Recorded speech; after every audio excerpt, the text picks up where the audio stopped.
We're back with Larry Keane of the National Shooting Sports Foundation, the NSSF. 8.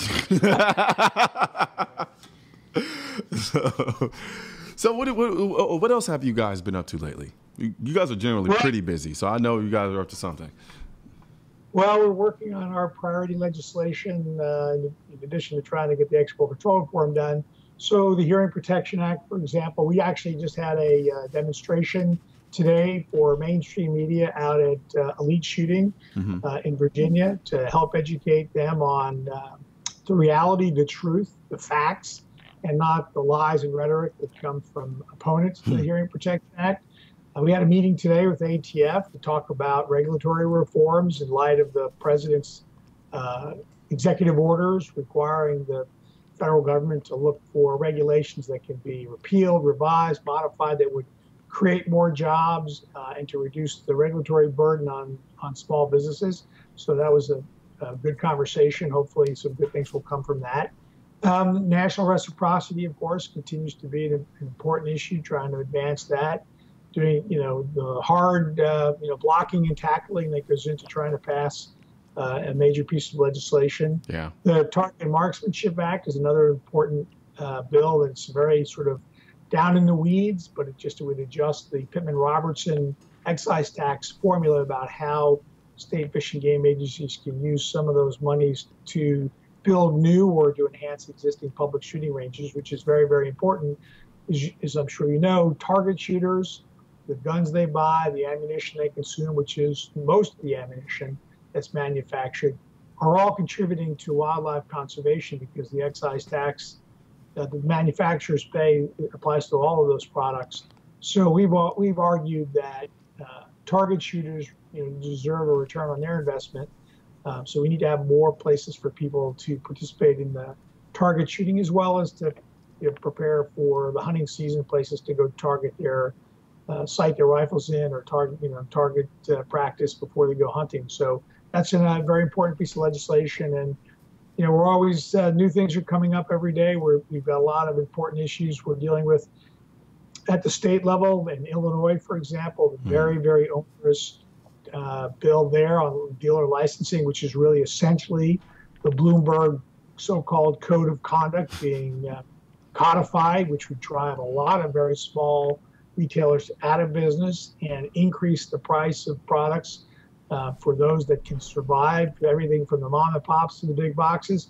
And of course, there's always mischief in California. We're dealing with a dealer security bill there, which is, we're trying to have the bill sponsor understand the cost and burdens. And we're working with ATF to try to make sure retailers are aware of the significant issue of smash and grab burglaries of gun stores that decided to start doing. And we've even seen robberies take place, which is very, very concerning. So whenever ATF offers a reward and a smash and grab of a dealer, NSSF matches that reward offer. And so that's one of the checks I like to write. They got a bad guy and taking a bad person off the street.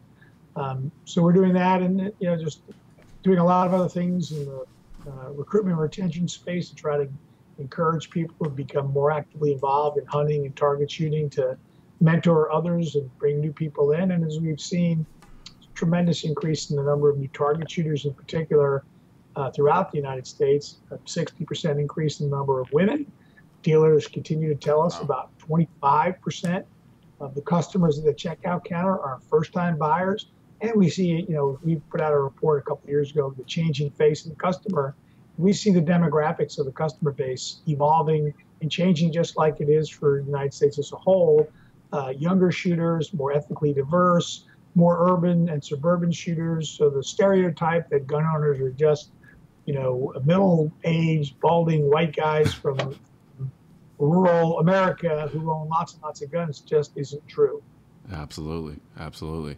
And really quickly, I want to, because we have about like 40 seconds. What do you guys have going on with respect to the Boy Scouts, this new program? You caught me off guard there. That's my colleagues in the building would be involved in working with the Boy Scouts. Okay. pension program. So I wouldn't have the details on that, but I'm sure we could get the folks that are involved in that, be happy to come visit with you and explain what our efforts are there. So no, absolutely, apologize. absolutely. I would look forward to having that conversation. I wasn't in the Boy Scouts. I probably should have been. I probably would have ended up being a much better person in life. But but you've definitely dropped a wealth of information on us, and I love the work that the NSSF 8 continues to do for the industry. But thank you very much, Larry Keane, for joining us. Like I said, it's open door policy here. Anytime you want to come on the show, let us know. I appreciate the opportunity to visit with you. Absolutely. I'll make sure my colleagues get back to you about the Boy Scouts. Will do. Thank you very much.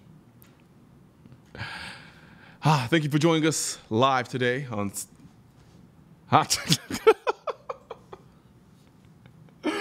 Oh, man.